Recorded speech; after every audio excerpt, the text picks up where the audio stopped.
하나님께서 오늘 저에게 주신 말씀 베드로전서 2장 22절로 25절 말씀인데요. 찾아서 읽어보겠습니다.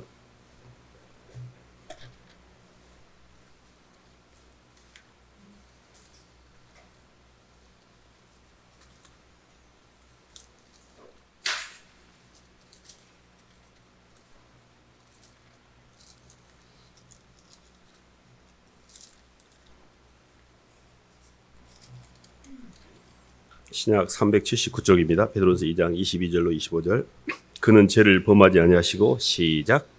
그는 죄를 범하지 아니하시고 그 입에 거짓도 없으시며 욕을 당하시되 맞대어 욕하지 아니하시고 고난을 당하시되 위협하지 아니하시고 오직 공의로 심판하신 이에게 부탁하시며 친히 나무에 달려 그 몸으로 우리 죄를 담당하셨으니 이는 우리로 죄에 대하여 죽고 의에 대하여 살게 하려 하심이라.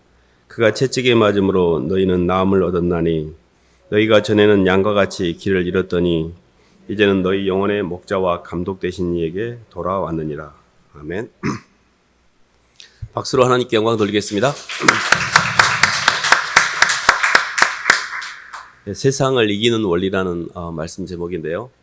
하나님께서 인간을 이렇게 창조하시고 인간을 만드실 때 하나님이 인간을 창조하신 목적이 하나님의 형상을 회복하기 위해서 인간을 창조하셨습니다. 하나님의 형상을 회복해가는 과정의 여정 가운데 우리가 지금 살고 있는데 우리 인생은 하나님의 사랑을 이렇게 찾아가는 그런 여정이기도 하고 또 우리의 삶의 존재 이유를 찾아가는 여정이기도 합니다. 사실 영적으로 보면 우리가 영적 전쟁이라는 말을 교회에서 많이 쓰게 됩니다. 영적 전쟁이 뭔가 이렇게 전투가 진행이 되고 있고 싸움이 진행되고 있다는 말인데요. 뭘 위해서 싸우는 것일까? 또 싸우는 어떤 방향성과 싸우는 전술과 또 싸움을 통해 궁극적으로 이루고자 하는 게 뭐지? 이런 어떤 질문들을 해보게 되는데요. 원래 인간을 하나님께서 지을 때 하나님의 형상, 사랑의 형상으로 지었기 때문에 사랑의 속성은 상대를 생각하고 상대를 향해서 움직이고 상대와 하나 되어서 기뻐하는 게 사랑의 속성입니다. 근데 선악과를 따먹었을 때 이 사람의 마음 가운데 세상의 영이 우리 속에 들어오므로 잘못된 지정의로 변질되게 됩니다. 사랑의 상대를 생각하는 게 아니고 나를 생각하게 되고 또 상대를 향해 움직이는 게 아니라 나를 향해 움직이게 되고 상대를 통해서 기뻐하는 게 아니라 나의 감각적인 즐거움을 기뻐하는 쪽으로 변질되게 되어 있습니다.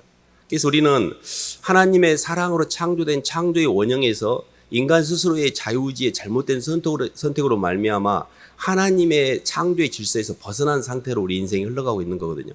그래서 이 영적으로 이렇게 타락되어져서 하나님의 사랑을 느끼지 못하고 큰 사랑인 하나님 사랑보다 이기적이고 작은 사랑인 자기에 잡혀버린 상태. 이게 이제 인간의 문제인 거죠. 그래서 인간은 끊임없이 이 문제를 해결하기 위해서 사실 노력을 하고 있습니다. 그럼에도 불구하고 인생 자체가 굉장히 공회전하고 있고 많이 힘들고 억울하고 휘둘리고 이렇게 인생이 힘든 건지 이런 문제들을 영적으로 좀 접근해 볼 필요가 있는데요. 저희들이 아는 말씀인데 로마서 3장 한번 읽어보겠습니다.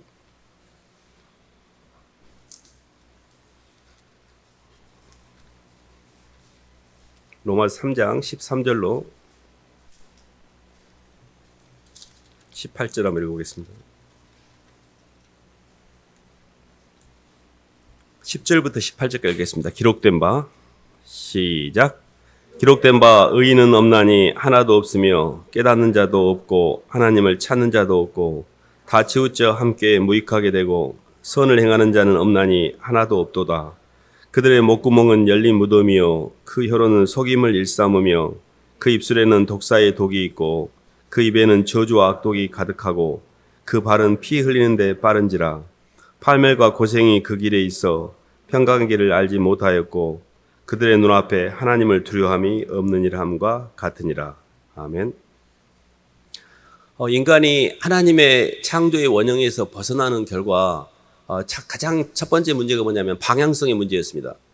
사람들이 이렇게 하늘을 향해서 하나님을 향해서 사랑의 소속감으로 움직여야 될 사람이 땅을 향해서 작은 사랑인 자기애적인 나를 사랑하는 편협적인 이기적인 사랑에 묶이게 되거든요. 그래서 지적으로 보면 방향을 잘못 잡은 게 인간의 문제이고요. 그리고 의지적으로 보면 그 운동력이 사랑이라는 것 속성 자체가 하나님은 우리를 사랑하셔서 우리를 생각하셨고 그 사랑하는 상대를 채우기 위해서 하늘과 땅을 창조하셨고 하늘과 땅을 창조하셔 지금 현재까지도 하늘과 땅 안에서 우리에게 채우는 데 기뻐하시고 우리의 반응을 통해서 하나가 되는 걸 기뻐하시는데 잘못된 운동력이 뭐냐면 상대를 향해 움직이는 게 아니라 나를 향해서 계속 움직이는 겁니다. 근데 이게 어떤 문제가 있냐면 운동력이 언젠가는 상실하게 됩니다. 사랑은 끊어지지 않은 운동력이거든요. 우주의 모든 운동력이 이렇게 돌아가고 있는 것은 하나님의 사랑의 운동력이 상대를 생각하고 상대를 채우는 걸 기뻐하고 그 상대의 반응을 통해서 다시 채워지기 때문에 회로가 완성이 되는 건데 우리가 갖고 있는 운동력은 나를 향한 이기적 운동력이기 때문에 열심히 일을 했는데 사랑이 아닌 경우에는 돈을 안 주면 일을 못하게 됩니다. 사람에게는 열심히 이렇게 한다고 했는데 상처를 받으면 그 사람을 더 이상 만나기 힘들어져요. 이렇듯 사람의 운동력이라는 것은 굉장히 제한적이고 조건적입니다. 그래서 언젠가는 운동력이 멈추게 돼요. 이게 우리가 병이고 의식의 운동력이 멈춘 게 우울입니다. 병이 들고 우울해지고 삶이 굉장히 공급되지 않는 영적인 에너지가 안 들어옴으로 말미암아 내가 굉장히 피폐하게 돼요. 뭐가 문제지? 분명히 하나님은 나를 당신의 형상으로 창조하셨고 삶이 이렇게 시간이 가면 갈수록 꼴이 좋아지고 점점 하나님 형상에 회복되어 가될 터인데 어디서 문제가 생겨서 이렇게 내가 지금 잘못되어 가고 있는지를 잘 진단을 하셔야 됩니다. 그거는 창조의 원형이었던 하나님의 사랑에서 많이 벗어나서 사랑이 아닌 욕망으로 살기 때문에 그렇습니다. 내 자신이 지금 잘 봐보세요. 끊임없이 내가 생각하고 있는 대상이 누구인가? 사랑하는 상대가 있는가? 끊임없이 나를 생각하고 내 자신의 위치를 생각하고 내 자신의 감정을 생각하고 내가 상대방에 무시되지 않을까 봐 억울해하고 무시된 것에 대해서 억울해하고 굉장히 전전긍긍하고 있잖아요. 상대방의 평가에 대해서 민감하고 사람들이 나에 대한 평판에 굉장히 민감하고 이게 뭐예요? 다 나한테 집중되어 있다는 뜻입니다. 그래서 핵심이 뭐냐면 하나님의 창조의 질서에서 벗어난 인간이 이렇게 열심히 움직여도 인간 자체는 거짓센터, 절망센터입니다. 절망센터라는 게 뭐냐면 내가 나를 향해서 아무리 움직여도 내 안에 채워지지 않은 절망밖에 없다는 뜻이에요. 그래서 성경에 에레미야는 이런 말씀이 있습니다. 내 백성이 두 가지 악을 행하였나니 첫 번째는 생수의 근원되는 나를 떠난 것 그리고 두 번째는 스스로 웅덩이를 판 건데 이 웅덩이는 물을 가둘 수 없다 그랬어요. 굉장히 노력을 합니다. 아침부터 저녁까지 발버둥을 치며 노력을 해요. 나를 채우기 위해서. 근데 그 방향성 자체가 사랑이 아닌 것입니다. 물론 나는 사랑이죠. 나를 채우기 위해서 움직이니까. 또 조금 더 진행이 되면 가족을 위해서 움직입니다. 사람을 향해서 움직이는 것은 거짓센터입니다. 이게 왜 그런 거 아니? 주는 데는 선곡하는데 주는 데는 줄 수가 있어요. 엄마가 자녀를 위해서 일평생 특히나 우리나라 부모들은 얼마나 헌신을 합니까? 아이 하나 키우는데 어렸을 때부터 해가지고 대학까지 어마무시하게 투자를 합니다. 요즘에 젊은 세대들이 너무 많이 아이 때문에 대가를 치르니까 아예 결혼을 안 하려고 하고 아이도 안 가지려고 하잖아요. 옛날에 우리는 그래도 순수했기 때문에 자녀를 향해서 그렇게 대속하는 걸 당연시 여겼습니다. 근데 요즘에는 애들이 머리가 굉장히 샤프하잖아요. 아무리 주파 하나를 튕겨봐도 이게 답이 안 나오는 거예요. 결혼을 해갖고 아이를 키운다는 게. 그래서 애들은 나름대로 합리적인 선택이라고 생각하는 겁니다.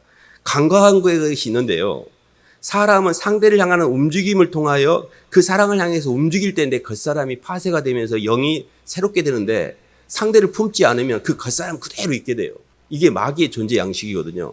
그래서 결혼을 하지 않는 것 자체가 자기들 계산으로는 이긴 것처럼 보이나 자기 창조를 완성하지 못하게 됩니다.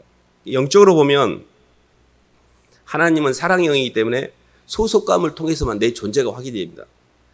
사람이 왜 이렇게 인생이 힘드냐면 내 자신이 안 비치니까 그래요. 예를 들어보면 무인도에 이렇게 혼자 표류하면 먹을 게 많으면 혼자 그럭저럭 먹고 삽니다. 근데 대화를 할 상대가 없잖아요. 의식을 나눌 상대가 없잖아요. 그럼 점점 사람이 미쳐갑니다. 왜 그러냐면 자기 자신은 누군가가 나를 평가해주고 인정해주는 그걸 통해서 자기를 인식하는 거지 내가 내 스스로를 인식하는 게 아니에요. 사람은 의식의 반사를 통해서 상대방의 말을 통해서 내 존재가 확인되는 겁니다. 근데 나를 인정해주고 내 의식을 나를 확인시켜주는 존재가 없기 때문에 내가 발견되지 않기 때문에 사람이 미쳐가는 거예요. 그래서 사람들 이렇게 생각합니다. 가만히 있어봐. 나를 사랑해주는 사람이 누가 있지? 그리고 내 가족은 있지? 내 아내, 내 남편, 내 자식.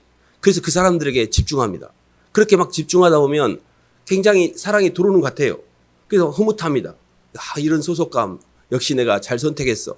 근데 어느 순간에 내가 원하지 않는 감정과 내가 원하지 않는 선택을 강요당하면서 이 안에 상처가 생기기 시작합니다. 사람은 절대 사람을 못 채워요. 심지어 가족이라도. 그때서 여기서 완전히 이게 병이 들기 시작합니다. 너무 억울해가지고. 아, 내가 하나님이 아니라 사람으로 채웠구나. 이건 사람 자체는 거짓 센터예요. 사람은 나를 채워줄 것처럼 착각을 하지만 절대 내 영혼을 못 채워줍니다. 그래서 영적 전쟁의 핵심이 뭐냐면 잘못된 지정의를 올바른 지정의로 바꾸는 선택을 하는 과정입니다. 아, 내가 사랑하는 상대를 잘못 선택했네. 사람도 아니고 나도 아니고 내 주 예수 그리스도 하나님의 사랑으로 내 마음을 먼저 채웠어야 되는데 내가 잘못된 것들을 사랑의 상대로 삼으면서 내 인생이 틀어지기 시작했구나. 여기서부터 우리가 방향성을 다시 잡는 겁니다. 그걸 우리가 회개라 그래요. 회개라는 것은, 죄라는 것은 관역을 빗나간 겁니다. 내 인생의 방향성 자체가 땅을 향했고 나를 사랑했고 내가 내 힘으로 움직였고 내가 내 자신을 채우는데 기뻐했는데 이게 잘못된 방향성이구나. 그래서 하나님의 말씀을 들을 때 하늘과 땅의 원리를 알게 될 때 아, 내가 인생을 헛살았구나. 내가 잘못 살았네. 이거라도 알아야 되는데 이것도 모르고 죽을 때까지 이렇게 그대로 간 사람이 있어요. 방향 자체도 모르고 죽는 거예요. 그냥 자기가 어떻게 살다가 왜 이렇게 힘든지도 모르고 그냥 괴롭다가 죽은 거예요. 그러면 그대로 묶입니다. 그게 지옥이에요. 근데 방향이라도 알게 됐다면 하나님 감사합니다. 제가 그래도 이렇게 의식이 있을 때 방향이라도 알게 해주셔서 감사합니다. 그래서 우리의 의식 자체가 의식의 전쟁, 의식의 대결이 시작이 됩니다. 의식의 대결의 핵심이 뭐냐면 끊임없이 내 욕망을 못 버리고 내 욕망을 따라가는 거예요. 그거 따라가면 100% 지옥인데. 봐보세요. 돼지가 계속 주는 지 욕망 때문에 도살장으로 끌려가는데 돼지는 본능밖에 없으니까 그렇게 끌려가는 게 당연합니다. 근데 사람도 본능대로 살고 욕망대로 살면 돼지처럼 사는 거예요. 짐승처럼 사는 거예요.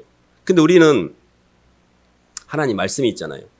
그래서 그 말씀을 통해서 내 의식의 지평을 넓히고 의식 대결을 하셔야 됩니다. 처음에는. 그 의식 대결이 뭐냐면 하늘로부터 오는 사랑으로 해석하는 것과 땅으로 올라오던 내 욕망의 기준에 맞지 않는 것은 악이라고 해석하는 선악과의 충돌이 있게 돼요. 그래서 살아가면서 내가 의식 대결에 지고 있는가 안 지고 있는가를 알 수 있는 방법이 하나 있어요. 첫 번째, 막 이렇게 누군가에게 탓을 하고 싶으면 진 겁니다. 저는 어떤 경우든 우리의 인생을 하나님의 사랑으로 해석하는 게 절대 주권을 인정하는 대전제입니다.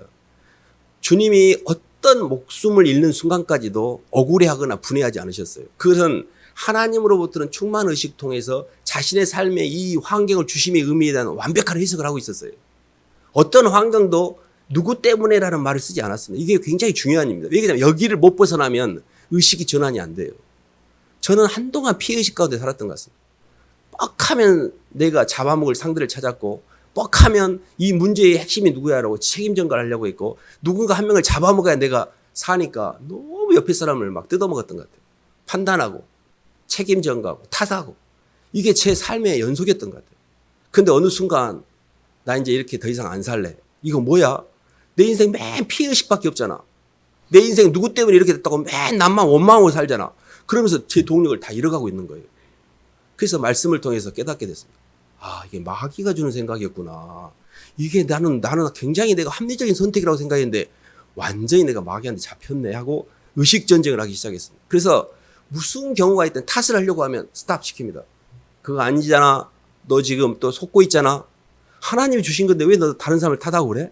왜 자꾸 피해의식 가운데 봐서 네 인생 누구 때문에 망가졌다고 이렇게 이야기해? 왜 그러면서 나를 피해자로 만들면서 내가 나를 개선시킬 수 있는 기회를 다 포기하고 그렇게 살도록 마귀는 우리를 완전 루저로 만들어버립니다. 절대 거기에 속으시면 안 돼요. 어떤 경우든 하나님은 사랑이십니다. 이것도 필요하셔서 주셨기 때문에 하나님의 사랑이 더 크지 마귀가 주는 피해가 더 클 수가 없어요. 우리는 천국으로 가는 여정이니까. 그래서 의식의 대결을 할 때 항상 그럼에도 불구하고 그리 아니하실지라도 괜찮아요 주님. 그렇지 않을지라도 그걸 찌라도 믿음이라고 그래요. 저는 찌라도 믿음을 너무 좋아합니다. 제 마음대로 인생이 안 풀릴지라도 한 수의 가치가 있습니다 주님.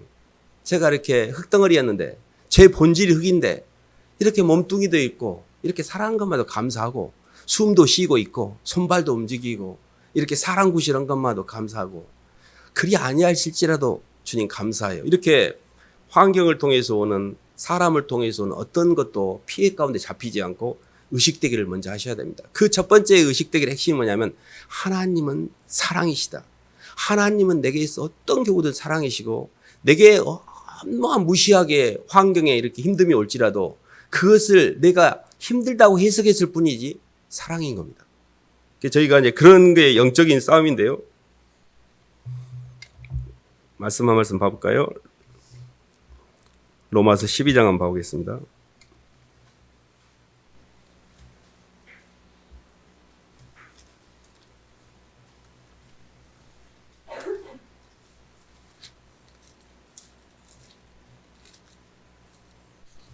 (12장) 14절로 21절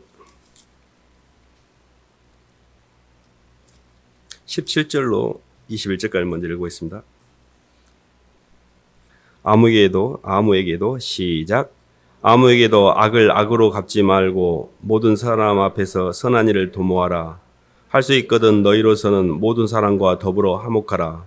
내 사랑한 자들아 너희가 친히 원수를 갚지 말고 하나님의 진노하심에 맡기라. 기록되었을 때 원수 갚는 것이 내게 있으니 내가 갚으리라고 주께서 말씀하시느니라. 내 원수가 줄이거든 먹이고 목마르거든 마시게 하라. 그리함으로써 내가 숯불을 그 머리에 쌓아 놓으리라. 악에게 지지 말고 선으로 악을 이기라. 굉장히 누군가에게 이렇게 피해를 당했을 때 그 사람을 선대한다는 게 논리적으로도 맞지도 않고 굉장히 하기 힘든 선택입니다. 주님은 모든 사람에게 죄가 없으시면서 핍박을 받고 모든 사람이 자기를 이렇게 하는데도 불구하고 하나님께서는 이렇게 원수를 갚지 않으셨거든요. 19절 말씀이 항상 제가 힘들 때마다 묵상하는 말씀인데 내 사랑하는 자다 너희가 친히 원수를 갚지 말고 하나님의 진노하심에 맡기라. 기록되었을 때 원수 갚는 것이 내게 있으니 내가 갚으리라고 주께서 말씀하시느니라. 모든 마지막에 우리의 행위에 대한 내 인생에 살았던 인생의 무게에 대한 저울은 하나님께서 다십니다. 그걸 내가 갚으려고 하면 안 돼요. 그걸 갚으려고 하는 순간에 내가 하나님이 되는 겁니다. 내가 심판자니까. 피조물은 결코 피조물을 심판할 수가 없어요. 원수 갚는 것 자체는 하나님께 있지 심판은 하나님의 영역이지 우리 사람의 영역이 아닙니다. 왜 인생이 이렇게 힘드냐면 내가 원수를 갚으려고 그러니까 그래요. 내 인생 억울한 거 벌충받기 위해서 원수를 갚는데 내 에너지를 쓰기 때문에 평생 피해자로 사는 겁니다. 요셉이 형들한테 그렇게 많이 당했어도 요셉은 절대 그것을 피해의식으로 잡지 않았습니다. 당신들은 나를 해하려 했지만 하나님이 그걸 손으로 바꾸사 오늘날 같이 많은 사람을 구원하는 데 쓰셨다라고 하나님의 섭리로 해석했지 우리 인생에 있어서 만약에 하나님의 사랑의 섭리가 없다라고 그렇다고 보면 저는 원수 갚는 게 맞다고 생각합니다. 예수를 믿는 사람들은 친히 원수를 갚지 않습니다. 이렇게 계속 죄가 없는데 매를 맞고 참아요. 근데 죄가 있는데 매를 맞고 참으면 무슨 유익이 있느냐. 죄가 없는데 매를 맞고 참으면 이는 하나님 앞에 아름답다 그랬고 이를 위하여 너희에게가 부르심을 입었고 그리스도께서 본을 끼쳐 그 자취를 따라오게 하셨기 때문에 우리가 가는 삶 자체는 죄가 없는데 애매히 고난당한 삶을 사는 것을 선택한 사람들이에요. 근데 조금만 손해보면 막 분해갖고 억울해갖고 막 갚아주려고 하는 거 이거는 예수 믿는 사람들이 가는 길이 아니에요. 그것을 하나님께 맡기고 그리스도의 남은 고난을 내 몸된 교회를 세우기 위해서 내 몸에 차곡차곡 채우는 거예요. 예수님이 나 같은 것을 위해서 십자가의 죽으심으로 말도 안 되는 고난을 기꺼이 당하신 것처럼 저도 주님 제가 이 땅 살면서 말도 안 되는 말들과 말도 안 되는 것들에 핍박을 받아도 주님 때문에 잘 견딜게요. 이게 예수님을 믿는 사람들 이게 세상을 이기는 원리입니다. 그러니까 첫 번째 의식의 대결에서 하나님의 사랑으로 해석할 수 있는 의식이 있어야 되고요. 그리고 그 사랑의 해석으로 인하여 내 마음속에 있는 너무 힘들었고 억울했던 이 분한 것들이 녹아져야 됩니다. 이게 상의 변화예요. 사실은 예수님을 믿고 저는 이런 함정에 빠졌던 것 같아요. 말씀을 듣고 그 말씀을 잘 지키면 하늘나라를 간다고 착각을 했습니다. 그리고 그를 제가 한다고 생각을 했어요. 그런데 그러지 않았습니다. 예수님을 받아들이고 제 죄성을 하나님께 고백했더니 마음속에 상의 변화를 통해 회개가 일어나기 시작해요. 회개를 통해서 주님이 너무 많은 대가를 치렀던 게 느껴지기 시작해요. 너무 예수님이 너무 많이 당하셨네. 그 예수님께 빚진 마음이 심령에 남아있어서 나도 모르게 그 빚진 마음에 반응을 하는 거지 내가 노력하는 게 아니에요. 이게 의식의 변화와 상의 변화를 통한 몸의 헌신을 통해 하나님의 지정이, 성령의 지정이 우리를 통치하는 원리입니다. 그렇기 때문에 말씀을 지키려고 내가 예를 쓰는 게 아니에요. 회개만 하시면 돼요. 회개만. 하나님 죄송해요. 저는 도저히 못하겠어요. 주님. 저는 그럴 능력이 없는 사람이에요. 주님 흙덩어리잖아요. 죄인이잖아요. 주님. 주님이 해주세요라고 주님께 맡기셔야 돼요. 그래서 제가 제일 어려웠던 게 뭐였냐면 이게 안 되는 거였어요. 상의 변화가. 다 알겠어. 말씀도 이해가 되고 어떻게 사는 것도 알겠어요. 근데 삶 속에 들어가서 싸워보면요. 100점 100패예요. 게임이 안 되는 거예요. 한때는 나는 안 되나 보다. 나는 예수님을 껍데기로만 믿고 껍질로만 믿고 진짜로 예수님을 믿는 마음은 나는 없나 보다. 나는 예수 안 믿는가? 나는 내 속에 예수님 안 계신가 봐. 이런 절망감이 제 젊은 시절을 한동안 지배했습니다. 너무 절망스러웠어요. 안 느껴지니까 주님이. 제 자아밖에 없으니까. 그 뒤로 제가 했던 게 뭐냐면 회개밖에 없었던 거예요. 안 해요. 못 해요. 주님. 잘 안 돼요. 저는 죄덩어리예요. 주님. 계속 내려가는 운동. 그러니까 저희들이 첫 번째 방향이 지적인 변화, 지적인 방향성을 잘못 잡았다면 두 번째가 정적인 문제인데 그 정적인 문제가 뭐냐면 내가 하려고 하는 거예요. 이 감정이 내 감정을 따라가는 거예요. 그게 아니고 하나님께 자꾸 맡기셔야 됩니다. 성령의 운동력에 자꾸 맡기고 주님 저는 잘 못해요라고 고백을 하셔야 됩니다. 그래서 저희가 이렇게 영적으로 올해도 이제 벌써 12월인데 세월이 가면서 사람이 사실은 변하지 않는 것처럼 보이지만 많이 변해가고 계십니다. 생각도 많이 밝아졌고 감정도 많이 편안해졌고 의지도 많이 좋아지고는 있습니다. 근데 그게 굉장히 점진적이어서 잘 안 보여요. 눈에 딱 보이지는 않습니다. 근데 본인은 의식을 못할지라도 영적인 울타리 안에서 이렇게 조금씩 변해가고 있어요. 이게 하루아침에 되는 게 아닙니다. 그리고 나 자신에게도 시간을 주셔야 돼요. 이게 열쇠를 돌릴 때 한꺼번에 끌리는 게 아니라 돌아가는 순간에도 웍이 되고 있지만 진짜 마지막 단계에 끌리는 것처럼 생각과 감정과 의지가 내가 성령 안에서 완전히 통합이 되면 그때 평안해져요. 근데 나는 머리는 인정을 해. 생각은 알겠어. 뭔 말인지. 근데 의지가 아직 돌아오지 않고 있고 그것이 통합이 안 되고 있으니까 힘든 거예요. 그러나 그 갈등 상황 속에서 내 생각과 감정과 의지가 성령 안에서 통합이 되는 날이 옵니다. 편안해져요. 그게 겉사람이 많이 소멸된 거예요. 내 자아가 많이 죽은 거예요. 근데 방향 자체를 잘 이해하셔야 되는데 계속 죄에게 끌려가지 않고 의지의 대기를 하셔야 됩니다.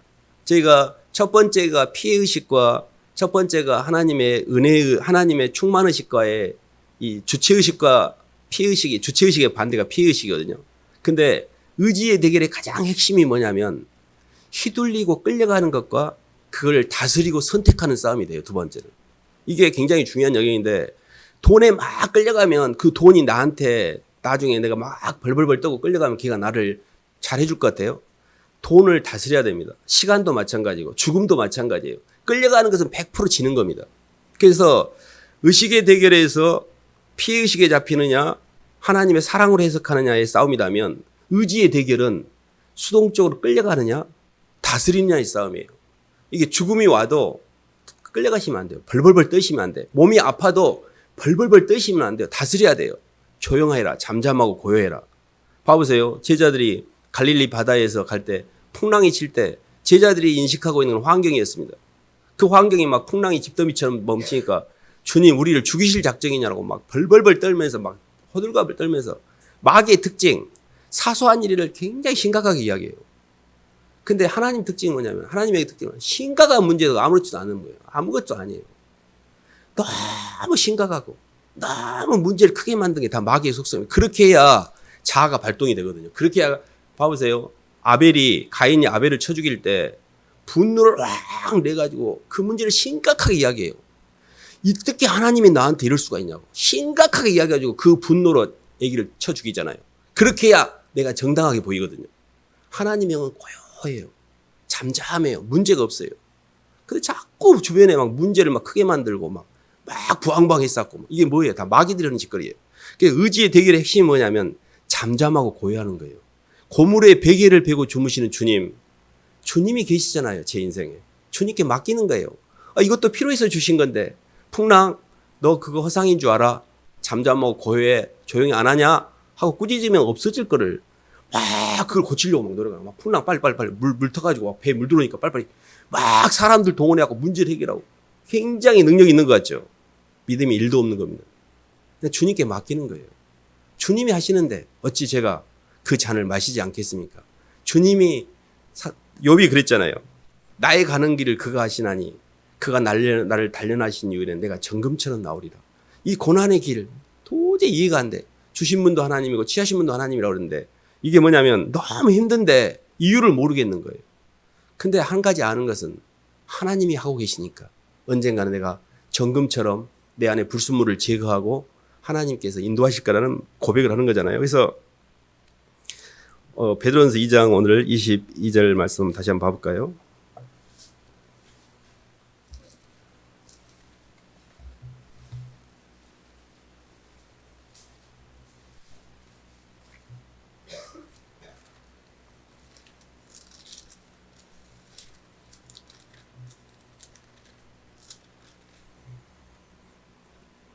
(22절) 23절 한번 읽어보겠습니다. 시작.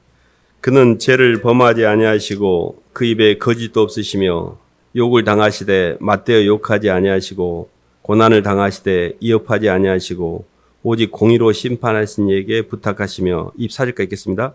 친히 나무에 달려 그 몸으로 우리 죄를 담당하셨으니 이는 우리로 죄에 대하여 죽고 의에 대하여 살게 하려 하심이라. 그가 채찍에 맞음으로 너희는 나음을 얻었나니. 선택의 가장 핵심은 뭐냐면 상대를 향해서 내가 대가를 치르는 겁니다. 끌림은 뭐냐면 내 이익을 위해서 상대를 컨트롤하는 거예요. 이게 끌림이에요. 근데 이렇게 계속해서 성경에서 이야기하고는 선택의 가장 핵심적 개념이 뭐냐면 사랑하는 상대를 향해서 움직이는 것 자체를 선택이라고 그래요. 근데 이게 우리가 육신을 갖고 있기 때문에 우리 입맛에 안 맞습니다. 나는 나에게 이렇게 이익을 보고 나를 채워야 이게 입맛에 맞지 내 동력을 남에게 주는 것 자체는 입맛에 안 맞아요. 그러니까 그것을 고난이라고 부르고 그것을 우리가 힘들다라고 이야기하는 겁니다. 근데 주님이 계속해서 이야기하고 계시는 것은 자기가 스스로 심판하지 않고 이업하지 않고 공의로 심판하신 하나님께 부탁했고 나무에 달려 친히 그 몸으로 우리 죄를 대속했다는 게 뭐냐면 대속의 개념의 핵심은 뭐냐면 이런 겁니다. 다른 사람의 허물을 내가 대신 지는 거예요. 이 사람이 빚을 졌어요. 100만 원. 근데 그 빚을 내가 대신 감당해 주는 거예요. 이게 대속의 개념이에요. 주님이 우리가 죽을 죄를 대신 갚아주신 거예요. 십자가에서 대신 죽어주셨으니까. 근데 이게 선택입니다. 선택이라는 것은 사랑하는 상대에게 운동력을 투입하는 거예요. 이게 이제 마지막 굉장히 그 영적으로 우리가 주님께로 가는 과정에서 이제 잘 해야 될 그런 싸움인데 사실은 이제 인생을 이렇게 정리해 보면 이런 겁니다. 하나님의 사랑을 잘 받아서 그 사랑을 내 마음속에 누리고 그 사랑을 밖으로 표현하는 과정에서 그 사랑에 빚진 마음에 응답하는 것. 지금 우리가 생각할 때 남에게 이업을 당했는데 내가 돌이켜주지 않으면 내가 손해본 것 같죠. 그게 아니고 주님이 먼저 나를 대속하심으로 너무 많은 사랑을 내게 주셨기 때문에 내가 그 사람한테 당하는 것은 그것의 이자도 안 돼요. 내가 하나님이 내 안에 통장을 다 잔고를 빼가시고 마이너스 통장을 쓰시면서 나한테 일을 하도록 하는 게 아니라 어마어마한 도저히 헤아릴 수 없는 액수의 금액을 우리에게 주고 잠깐의 돈을 인출시키는 거예요. 우리는 충만으로 이미 하나님의 사랑에 신성의 모든 충만이 예수님 안에서 육체로 거하시고 우리도 그 안에서 충만하게 됐기 때문에 우리는 충만의 표현으로서 사람들을 위해서 내 자신을 주는 거지 내가 뜯기는 게 아니에요. 그렇기 때문에 우리의 인생은 영적인 전쟁이라고 그랬고 교회는 영적인 전쟁을 치르는 전투적인 상황에 있습니다. 더 높은 차원으로 올라가기 위해서는 낮은 차원의 것을 버려야 됩니다. 믿음이라는 것은 하늘의 것을 얻기 위해서 땅의 것을 벗는 그런 과정이 믿음입니다. 아기들도 어렸을 때 더 높은 의식으로 성장하기 위해서는 본능을 극복하고 엄마한테 맴매를 맞으면서 대가를 치릅니다. 학교를 다니면서 이렇게 많은 공부를 하고 시간을 들인 것은 더 높은 차원의 의식과 더 좋은 운동력을 통해 더 높은 차원으로 가기 위한 자기 희생이 전제되어 있는 겁니다. 하물며 땅에서도 그러한데 하늘나라, 영원한 나라, 그 적과 꿀이 흐르는 이런 어떤 육의 세계가 아닙니다. 하나님 나라는 영의 세계이고 부활의 세계이고 생명의 세계이고 거기는 슬픔도 죽음도 병도 없는 완벽한 영의 세계입니다. 그 충만한 세계를 가는 여정 가운데 땅에서 잠깐 내가 잠깐 육체로 사는 이 잠시 육체의 고단함 정도의 대가를 치르지 않고 하늘나라도 가겠다. 그것이 당산나무 신앙입니다. 신앙은 정확합니다. 주님 때문에 내가 죽는 게 신앙이고 주님을 이용해서 내가 이익 보려고 하는 건 종교예요. 근데 다 종교의 수준에 머물러서 주님을 만나고 있어요. 그래서 이 모든 일의 키가 뭐냐? 한 단어가 뭐냐? 예수님입니다. 세상을 이기면 이것이니 너희의 믿음이라. 예수님께서 하나님의 아들이심을 믿는 자가 아니면 세상을 이길 자가 누구뇨? 그 말은 저는 여러분이 안심하라. 나는 내게 말씀하신 그대로 되리라고 하나님을 믿노라. 저는 성경 말씀이 100% 맞다고 확신합니다. 왜 그러냐면 제 서푼도 안 되는 지식 덩어리와 사람들로부터는 지식 이런 모든 것보다 성경이 훨씬 더 깊이가 있고 영적인 언어이며 그 모든 진리에 대한 확신이 너무 선명하기에 제 생각보다는 저는 성경을 믿기로 선택을 했고 성경 말씀이 맞다라고 확신을 합니다. 그래서 모든 판단의 기준이 성경이기 때문에 하나님 말씀을 통해서 우리가 영의 세계를 믿게 될 때 그리고 그 예수님이 나를 향해서 움직이는 그 운동력을 내가 진심으로 마음에 문을 열고 내 마음에 받아들일 때 그때 회개가 일어나기 시작해요. 회개가 안 되는 이유는 하나입니다. 마음을 열지 않기 때문이에요. 저는 그것과 싸움을 상당히 오래 했던 기억이 납니다. 제가 다른 건 다 열었는데 마음은 열지 않았어요. 이게 짱짱했어요, 제 자아가. 절대 이거 잘 안 열립니다. 회개가 안 되더라고요. 그리고 계속 노력을 했던 것 같아요. 이거 여셔야 됩니다. 진심으로 마음을 여셔야 돼요. 노력하지 마시고 마음을 여셔야 돼요. 다 마음이 닫혀 계셔요. 안 그러신 것 같죠? 닫혀 계십니다. 성령의 역사가 안 되고 있어요. 마음이 너무 깡깡해요. 마음이 너무 강팍해. 왜 그걸 강팍하게 잡고 있냐? 욕망을 안 버리니까 그래요. 아직도 내 힘으로 살고 있고 내 욕망을 끝까지 지고 가고 있기 때문에 이게 여기 안 열리는 겁니다. 그래서 저는 이렇게 항상 이야기했던 것 같아요. 하나님 뭔 말인지는 알겠는데 잘 안 돼요. 죄송해요. 끝까지 그래도 가볼게요. 회개를 자꾸 했던 것 같아요. 20살에 예수님을 믿고 이제 거의 한 40년 된 것 같은데 20살 20대 하나님을 믿고 순수했던 순수 청년으로서 하나님께 헌신했던 그런 열정과 순수함이 있었던 것 같습니다. 나이를 먹어가면서 그 신앙의 순수성을 지키기가 굉장히 어렵다는 걸 느낍니다. 항상 기도하는 하나님 제가 이거 잘 지키고 가게 해주세요. 흐트러지지 않게 해주세요. 이런 기도를 하는데 그만큼 사람이 순수했던 그 순수의식이 점점 나이를 먹어가면서 세속에 물이 들면서 굉장히 혼탁해집니다. 정말 깨어서 예수님을 사랑하고 순수하게 주님 앞에 올바르게 살려고 내가 결단하지 않는 한 이게 세상이 그렇게 만만하지가 않습니다. 정말 나는 예수님을 믿고 있는가? 나는 진짜 순수하게 예수님을 사랑하고 있는가? 나는 예수님 때문에 내 삶을 기꺼이 헌신할 수 있는 마음이 그 정도로 내가 주님을 사랑하는가? 이런 부분들을 점검해 보셔야 됩니다. 이게 영적 전쟁의 가장 핵심입니다. 예수님을 사랑하지 않으면 이 게임은 절대 이길 수가 없어요. 그래서 나를 사랑하느냐, 주님을 사랑하느냐. 주님을 사랑하면 그때부터 결단이 돼요. 주님 괜찮아요. 주님 제가 있잖아요. 그리고 주님 때문에 제게 붙인 사람들 제가 잘 감당할게요. 여기까지 가게 돼요. 그래서 끊임없이 예수님 앞에 포커스를 맞추셔야 돼요. 예수님을 생각하고 예수님에게 고백하고 주님을 위해서 움직이고 이것을 결단을 하셔야 돼요. 그냥 이렇게 시간이 가고 유혹의 욕심을 쫓아 썩어져가는 구습. 굉장히 저는 이 말에 동의를 하는데요. 신앙이 굉장히 매너리즘으로 빠집니다. 그냥 습관적으로 교회 다니고 습관적으로 기도하고 목사님이 아무리 목 놓아 이야기해도 습관적으로 듣고 또 똑같은 말 십자가 예수님 또 똑같은 자기 부인 똑같은 말이네. 뭐 말이 그냥 이해가 안 되니까 다 똑같은 말로만 들립니다. 영이 안 열리니까 너무 그 어떤 그 실핏줄 사이에 중요한 부분들이 있는데 그 차이를 따라서 어떻게 그 길을 찾아가는 거에로 관심도 없고 그냥 듣고 흘러버리고 그리고 어느 순간에 그게 필요했었는데라고 후회할 날이 올지도 모릅니다. 그때 그 말이 내게 왜 그렇게 뼛속까지 깊이 안 들어왔을까? 굉장히 이런 시간들을 쉽게 흘려보내시면 안 됩니다. 정말 우리의 생애가 많이 남아있지 않기 때문에 예수님을 진심으로 내 삶의 주님으로 만나고 그 사랑을 느끼고 누리고 표현하고 하나님이 내게 주신 창조의 목적을 이뤄가는 데 살아도 우리 인생이 결코 길지 않습니다. 그래서 굉장히 세상에다가 마음을 너무 많이 주지 마시고요. 너무 뺏기지 마시고 다시 안으로 들어오셔야 됩니다. 주님한테 마음을 주셔야 돼요. 세상에다 마음을 주지 말고 땅에다가 주지 말고 하늘을 준비하셔야 돼요. 그래서 갈수록 마지막 때이고 종말이라는 말을 많이 씁니다. 이 마지막 때라는 게 이 주님의 초림과 재림 사이가 종말이거든요. 그 종말의 끝자락을 우리가 말세라고 그래요. 근데 그 말세는 이 온 지구에도 임하지만 개인의 인생 가운데도 말세가 옵니다. 주님이 전혀 임재가 안 되면 이미 말세가 온 거예요. 너무 많이 틀려본 거예요. 그러기 전에 내가 공고한 날이 이르기 전에 나는 더 이상 희망이 없다라고 말하기 전에 너희 창조주를 기억하라 그랬잖아요. 다시 주님을 부르셔야 돼요. 여호와를 부르는 자는 하나님께서 결코 긍휼히 여기시고 그 상한 마음을 멸실치 않는다 그랬어요. 주 예수를 믿으라. 그리하면 너와 내 집이 구원을 얻으리라.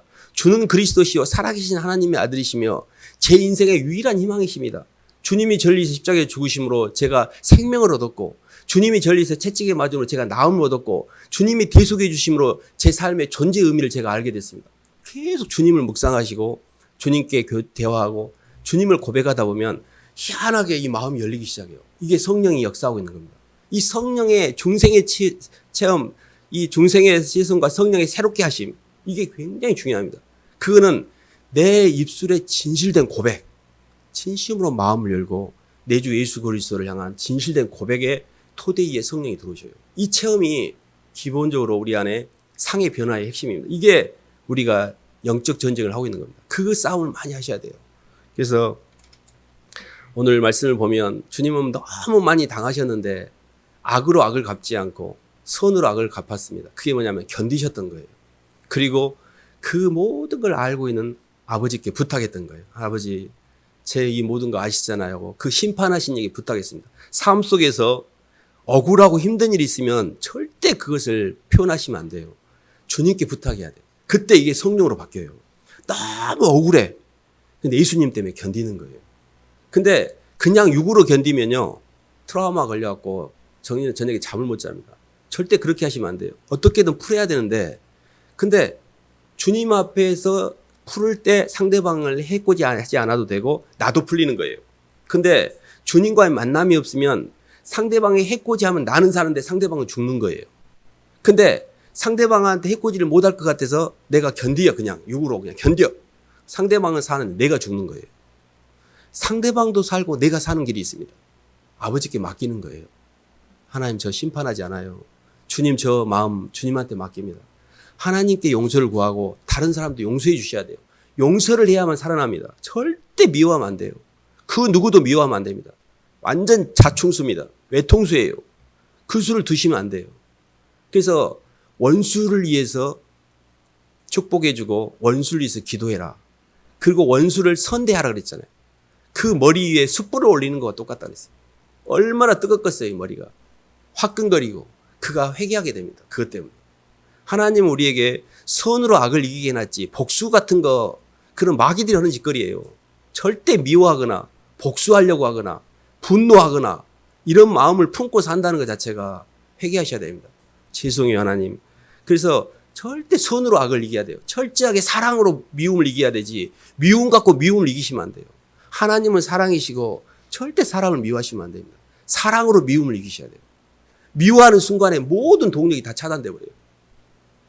그래서 절대 그렇게 하시면 안 되고 그냥 용서를 해주세요. 그리고 그들을 축복해 주시고 잘 되도록, 그리고 내 자신도 하나님 앞에 용서를 구해야 하셔야 됩니다. 이렇게 해서 우리 인생에 묶였던 것들을 이렇게 하나씩 풀어가시면서 이 의지의 대결을 하셔야 돼요. 그래서 의식의 대결, 용서와 회개를 통한 내 상의 대결, 몸의 선택과 끌림을 극복한 의지의 대결, 이게 우리 영적 전쟁의 실체입니다. 근데 사실은 조금씩 진행되고 있어요.